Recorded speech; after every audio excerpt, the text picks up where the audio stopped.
Now let's move to our discussion now. Finally, after a long wait, President Muhammadu Buhari has signed the Petroleum Industry Bill 2021 into law in Abuja.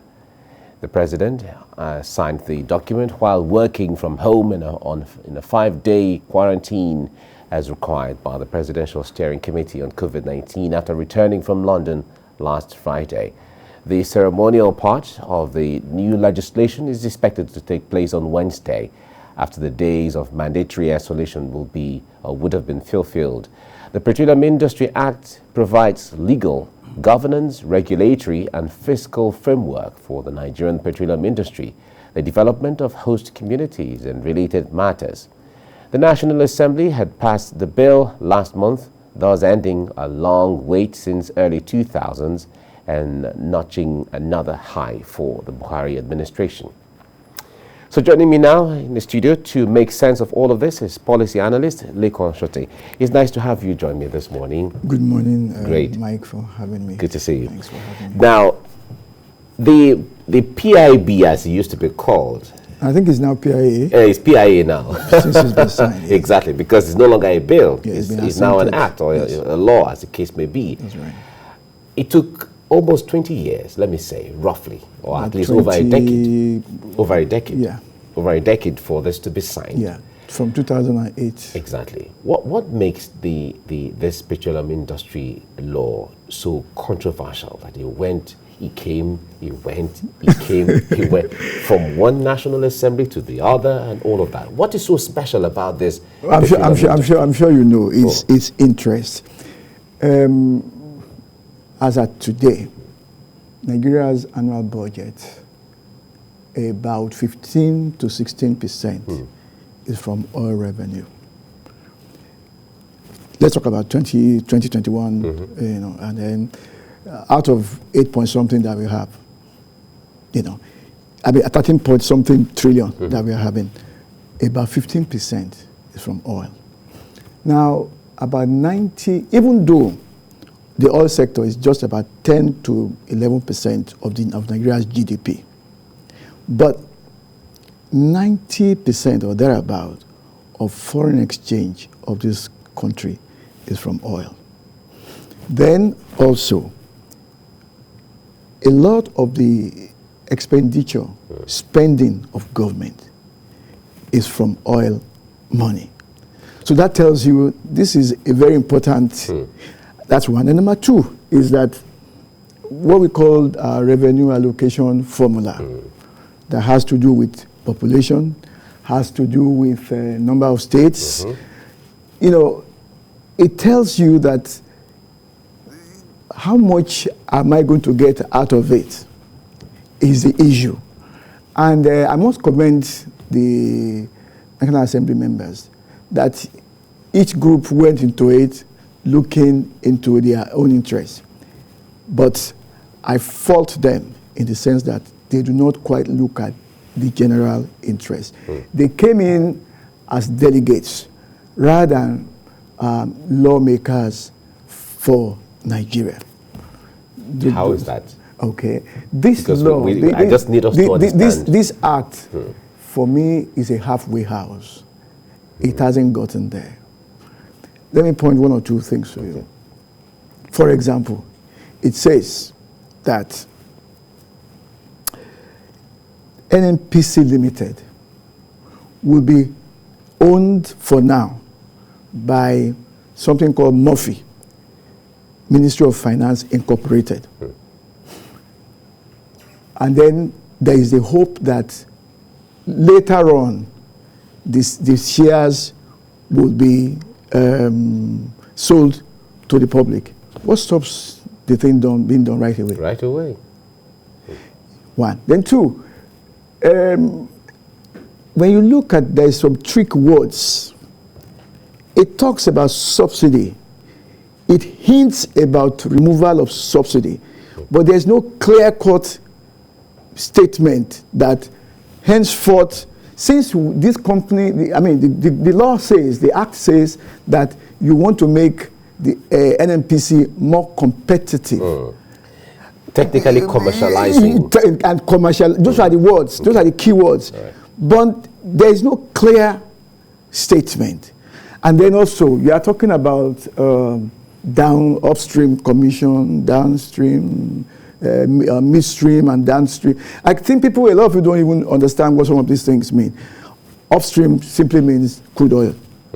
And midstream, I guess, is how you get, what do you call it, the crude to petroleum products. The distribution and the logistics. Exactly. Pipelines, all those things. How you convert the hydrocarbons and ready for refining and all that. And then, of course, now, that's one. Two. Three is this. NNPC should have, or oil refinery government should have nothing to do with oil refinery. You already know that to date, the NNPC that we have to date, I think the last time they said they were going to save $1.6 billion to refurbish. You are spending so much money on something that is not producing anything. So on what is that money being spent? There's a lot of areas that are not clear to me. There are some other things, but I'm sure as we go on, you will. There are some contentions. No, of course. Some people. A lot of people. Some said, okay, beautiful, and all of that, but there are still some people who said, they are not happy yet. Now, let's come to the crux of one of the issues. To the details of the controversies. Now, the 3% for host communities, that is and one then very... 30% for frontline... For let's say, prospecting, if exactly, you like. For exploring and exploration and all of that in the frontline state and all of that. Let me quickly, just, before you ask your question, 3% for the communities host communities, that their environment is degraded, their air is polluted, they can't farm, they can't do anything. And these are rural folks. These are not in the cities. The oil rigs are not in the cities. They are not in Lagos. They are in the rural areas where people have no education. Now, you now want to be spending 30%. Now, understand this thing. Whether it's going to be spent in Gongola State or Bauchi Basin or Chad Basin, that is not my issue. A number of public servants are going to be spending 30 billion pretending that they are prospecting for oil. As so many of them are already working in NNPC, pretending that they are refining oil for us. And they have not refined one liter, and they are getting paid. They are going on leave, they are getting salaries, they are getting leave bonus, they are getting car allowance, they are getting medical allowance for doing nothing. So a lot of people are still going to be in this. I'm sure they will come up with one vehicle for these things, and then they will be spending the money. Just a few number of Nigerians will be spending that 30%, and you will never get any. See, even the oil prospecting that we are doing, are we the ones running it? Maybe it is the joint venture with the IOCs that are providing tanker. So we are going to be wasting a lot of money. Let's just watch. They are going to be stealing money. They are going to be wasting money. That 30% is going to be wasted, I can assure you. The Pandef has come up with a statement issued by their spokesperson who said that it's a dark day for the Niger Delta as far as they are concerned, that they requested a 10% allocation to host community. Sure. Or at least, even if you can't give us 10%, at least 5%. Give us 5%. But no, it is 3% that has been allocated. I said something, I said two things, two opposing things. I said I congratulate them for doing a good job. And then I also said, you recall that some 2 or 3 weeks or so ago, one circular sort of went viral that legislators from a certain region of Nigeria were congratulating themselves. That tells me that those individuals knew that they were not being fair. Those individuals knew that they were not being fair to those communities. Now, when the shoe moves to your own foot, would you be willing to take 3%? When, for example, I think the Minister of State for Petroleum Resources, he says, even though again he says he's not sure, he says that 1 billion barrels of crude oil in the Chad Basin. Then he now says, but, so he's not quite sure. So we are looking at speculations. So I think it's extremely unfair. I wish the Pandems could find a bigger word, more weighty words to describe their condition. I think it's a cheating. Now, let's look at it from another window here. That's 3%.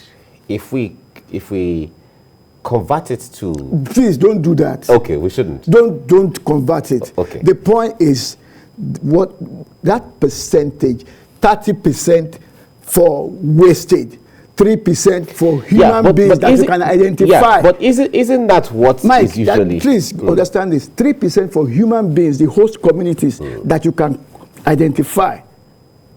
You even say that the trustees for these that will decide this 3% can be anybody and may not even be people from that particular area. What kind of law is that? Don't talk about the amount of money. Talk about that percentage. And then some few technocrats are going to be pretending that they are prospecting for oil and they're going to be spending 30%. It's a very unfair law. It's very unfair. Okay. Now, let's then what is the privatization in what we are talking about? And let's go back to the issue of the 13% derivation, which has been on for some time ago. Yeah. There has been arguments that... That's to the states. Yes, to the states, where the Niger Delta states for oil prospecting, for derivation from oil in their domain. Now, there has been arguments that as much as more should be given, the one that is given, sometimes there is no justification for how it is used. Okay. To request for, say, okay, we have used this well, it's not enough, so we need more. How do you argue from that perspective usually? I hate to say that whoever gets money should spend his money the way he likes. I don't want to say that. But I'm inclined to think that my priorities may be different from your priorities. For example, I traveled throughout this country. I saw some states, let me be specific, in northern parts of Nigeria. You will see infrastructure, you see roads, you will see shopping complexes. But when you see the people, there's no investment in the people. Do you get what I'm saying? So my priorities, if I was a governor in a northern state, all those roads, all those shopping complexes, that is not my business. My major worry is the human beings. That's where I would go. So, like I said, I'm not advocating that people should be stealing money. I remember saying it on your journalist hangout some 4 or 5 years ago, that I know that a lot of the leaders are misapplying the money paid to them, that we can't even see a lot of the results of the money being spent. But having said that, I'm also careful to say that, give them their money first. And then if anybody steals money, you have police, you have CID, you have EFCC, you have ICP. Please use them. What are they for? If you're not going to use them. We have special fraud unit. You have Squad X. You have all use them. Don't worry about how I'm spending my money. I mean, I hate that's an irresponsible statement, but I'm sure you understand where I'm going. That it's not your business. Let the priority not be the issue of how you're spending the money. It should we have given you money, this money, and there's a constitutional backing to the money. And there's accountability also. One good thing I like about this new NLPC Limited is that it says common laws will apply. What that means to me is that just like you're on the stock exchange, every year we need to have your financial statements. So that we know your assets, your liabilities, where you're making losses, and all that. And then people who understand financial analysis will look at the ratios and say, this is why they are making money. This is why they are losing money. Okay. Do you understand? So I comment that. That's why I say this law is a halfway house. It hasn't gotten there. It's the same way, for example, you have Gencos, private. You have Discos, private. Then you put transmission company, bureaucracy in between. And so we are getting this kind of situation, electricity business. So that's the kind of thing I see. But ultimately, from your standpoint and your view, what will change about the oil industry in Nigeria?